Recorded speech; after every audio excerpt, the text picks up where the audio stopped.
on the '97 tour, which I was lucky enough to be in Cape Town, my second year here, fantastic tour.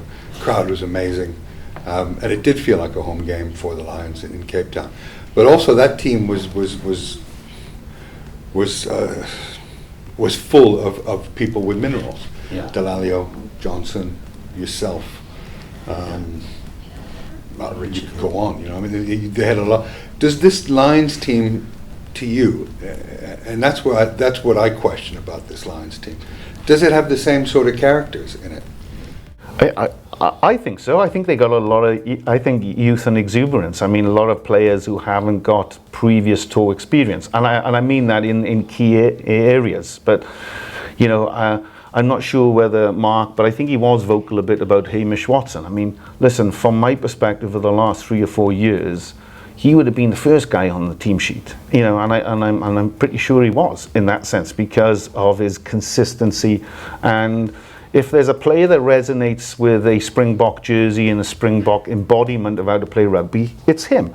So, those type of characters will evolve. We'll see them emerge as this tour unfolds, and that's a great thing about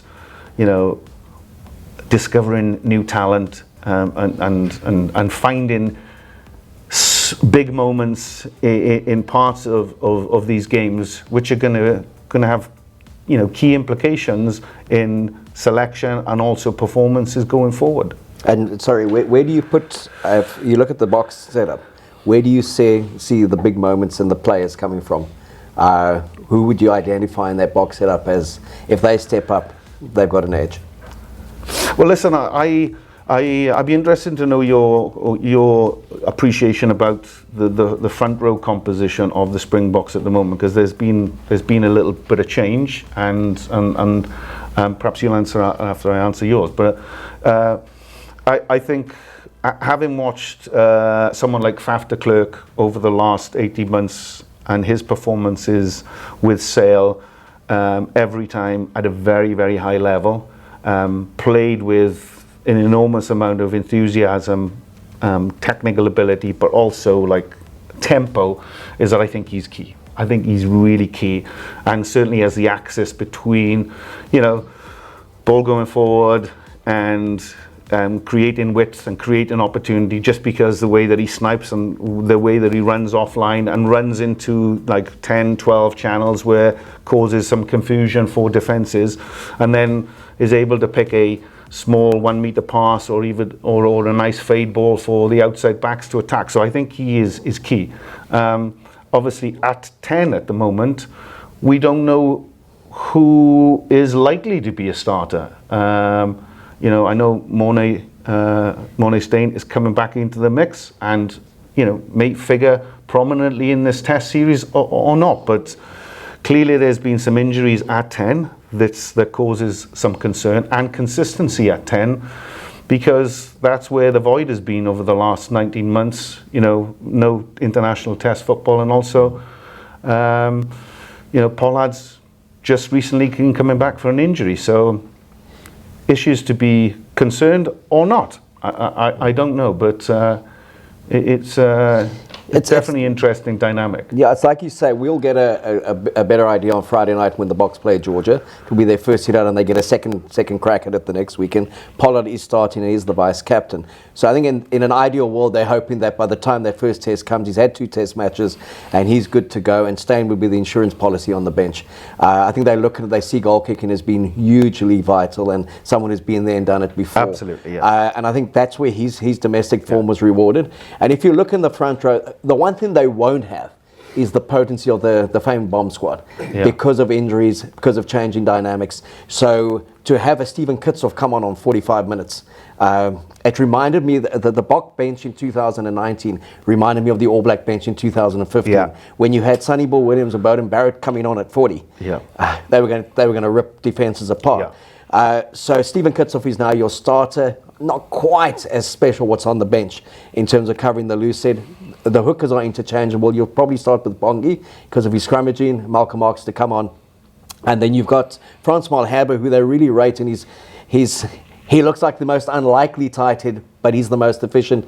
And Vincent Koch has always had rave reviews. I know he was playing. Yeah. He wasn't playing in the Premiership because of Saracens, but we are well settled on the tight head side. You still have that consistency of appreciation for that skill set that needs to be there to hold out, 85, 90-minute performance. The big dynamic for me comes around the loose forwards with the Springboks. Yes. Losing Dwayne Vermeulen, there wasn't for me a like-for-like replacement.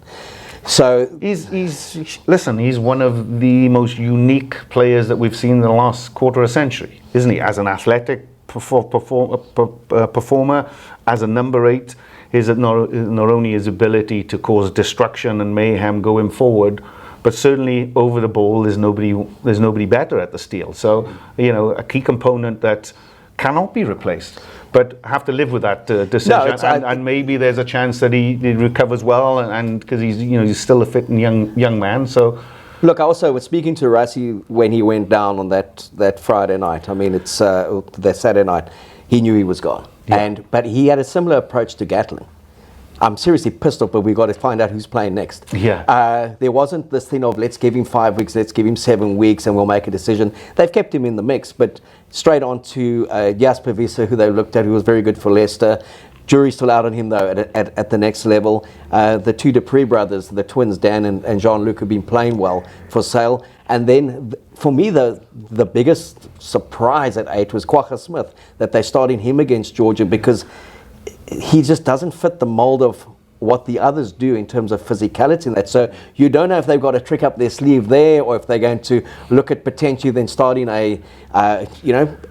playing Peter Steff or Sia Khaleesi off the back in the test matches, and playing Kwagga as someone who's fast to the ball. So that's what makes the next 5 weeks so fascinating. Interesting and dynamic. Will Dwayne Vermeulen make a miraculous recovery? Probably not, but of course... As we wheelie him out in that third test. No. He's back. Probably not. I mean, let's hope, because I think, a football game with him involved is a much better proposition. You mentioned Kwagga Smith. Again, I love that guy. I just love the energy, the heart that he plays with. So, I'm glad that he's in the mix, because... it's another disruptive component to a football game that can be won or lost in the 80th minute. And sure, Neil back. Yeah, listen, I think again he is one of those players that doesn't get the plaudits, is very underrated, kind of doesn't look like your quintessential Springbok back rower if you had to line them up over the last 50 years, but that's what makes him inimitable, and that's what makes him special to someone like me.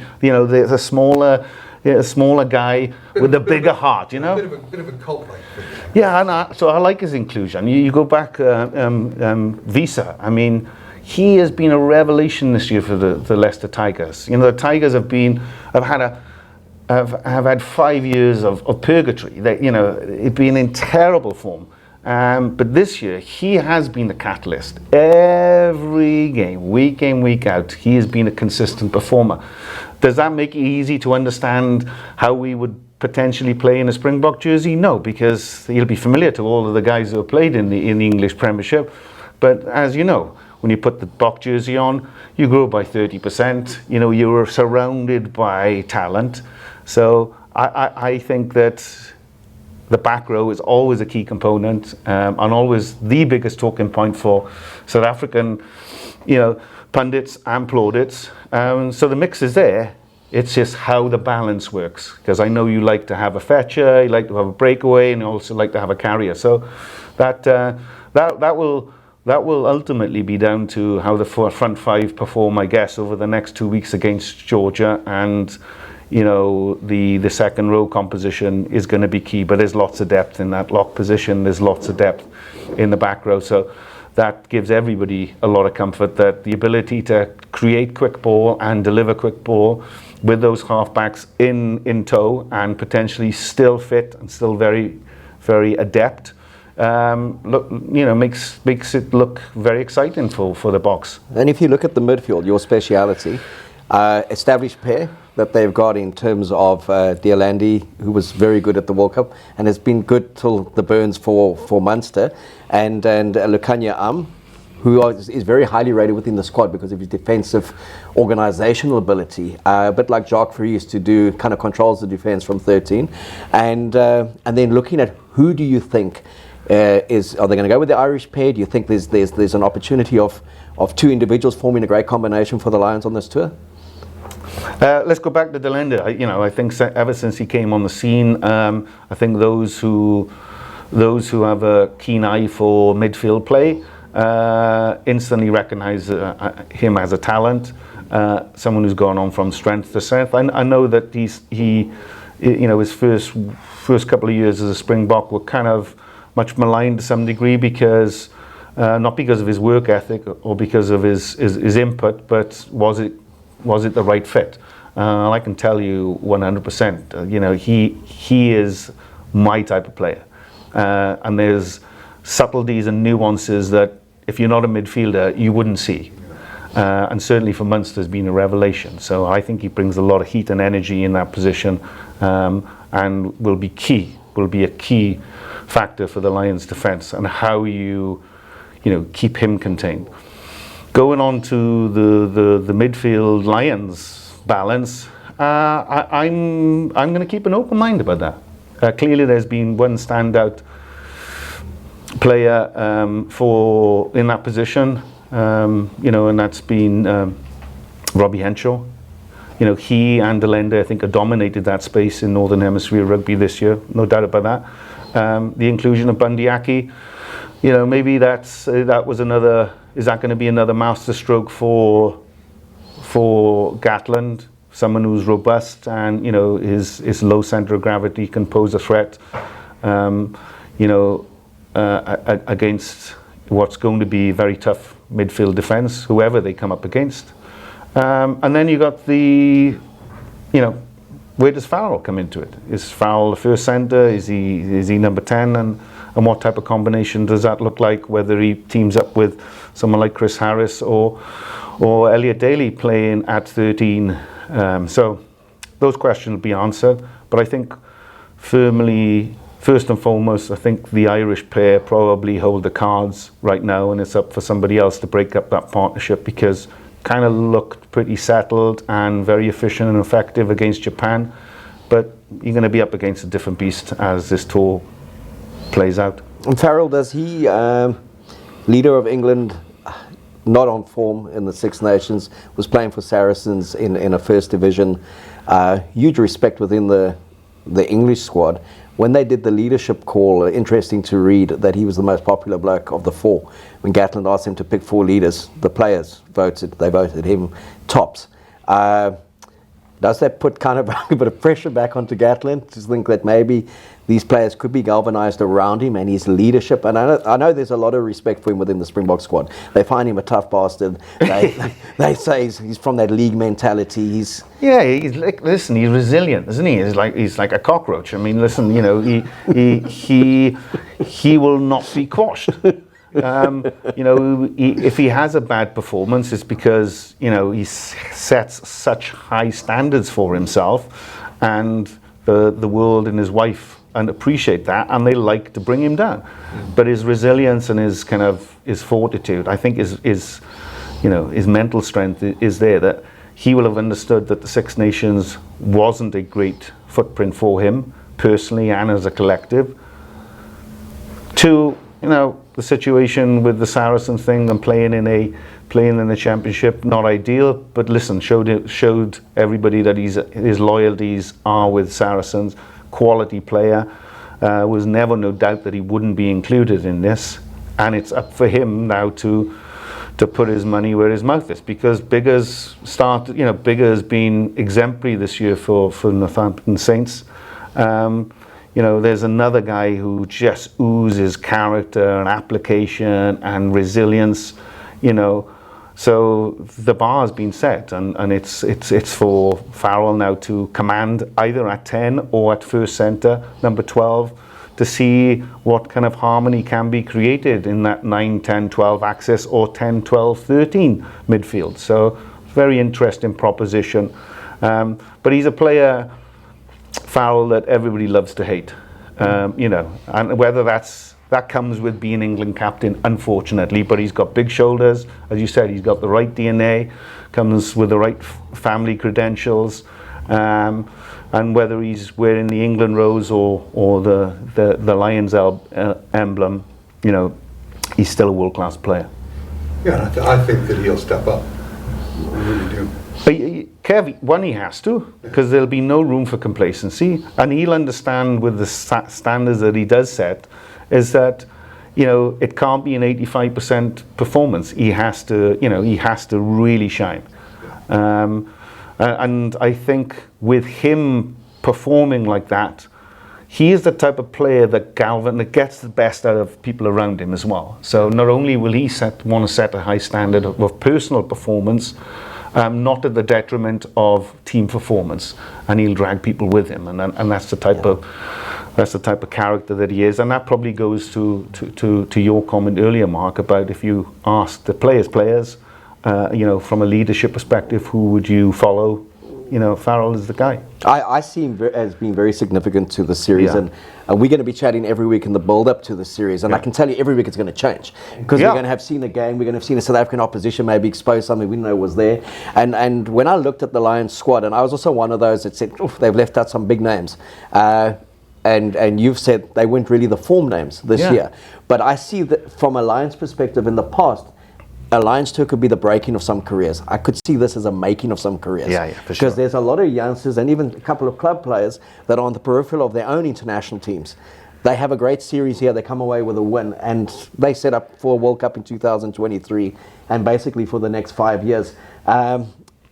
Equally with that box setup, it's who's going to be the gem that comes out of the box outside of the World Cup group. Because I think there's going to be a twist. Because and we of hope injuries. there's a twist. The most, I mean, 2009, the most unlikely hero was going to be Morné Steyn sitting on the bench coming on in the 80th minute. If you had asked anyone how would the Lions win the series, it wouldn't have been through a Jerry Guscott drop goal in 97 and Neil Jenkins playing at fullback and kicking 5 penalties. So it's a hell of an exciting. It's the best tour ever. And World Rugby needs it.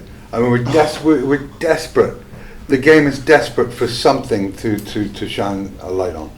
And to have this series with the quality of players, Kev, you've got France who are playing in Australia. They left behind 20 players because they had to play in a top 14 final. They couldn't quarantine. There were 23 new caps in their squad.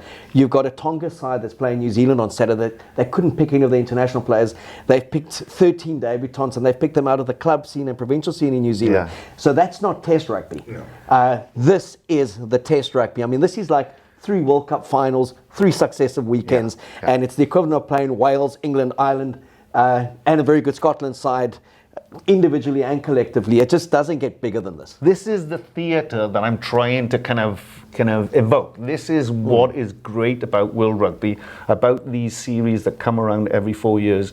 And it's what makes it special. And the fact is that we're in the midst of a global pandemic, even makes it more exciting because of the imponderables that can happen. As you say, that players can lose reputations quite quickly on this tour and, go from 0 to 100 like that, because we have someone like Sam Simmons that we haven't even talked about. We will talk, surely next week as he gets some game time. Josh Navidi, some of the injuries and replacements that joined the squad. So, and also maybe talk about the dynamics and the coaching and some of the technical and backroom support that are going to play a huge part in keeping this team safe.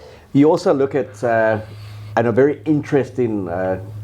Some thought it was a throwaway line. I thought it said a lot when they asked Rassie about the Lions team and they asked him about Gatlin, and his first comment was, "He's not the bloke I'd have a braai with and share a beer with, but I've got a lot of respect for him." And I love that, because we've got to a point in World Rugby where everyone's a mate and everyone's having dinner with each other. I want the 2 coaches to have edge, to kind of afterwards, let's have a beer and see who kind of outmaneuvered the other one. And if you take away the Lions 40,000 travelling support and you take away the Springbok home support, the result is going to be dependent on who's better on the day.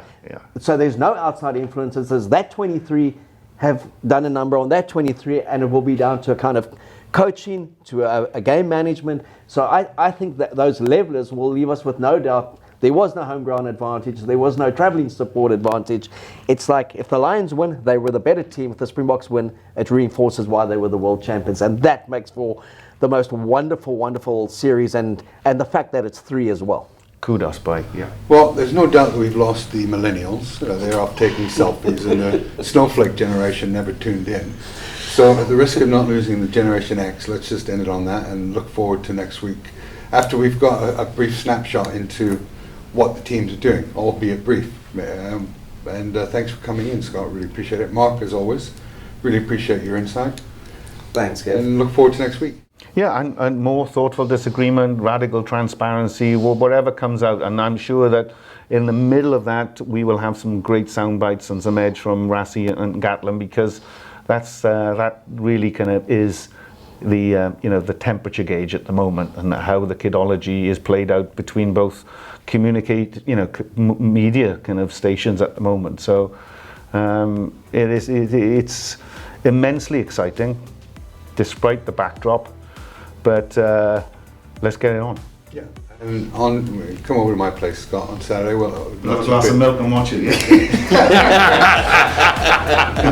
Thanks, lads. Cheers. Cheers.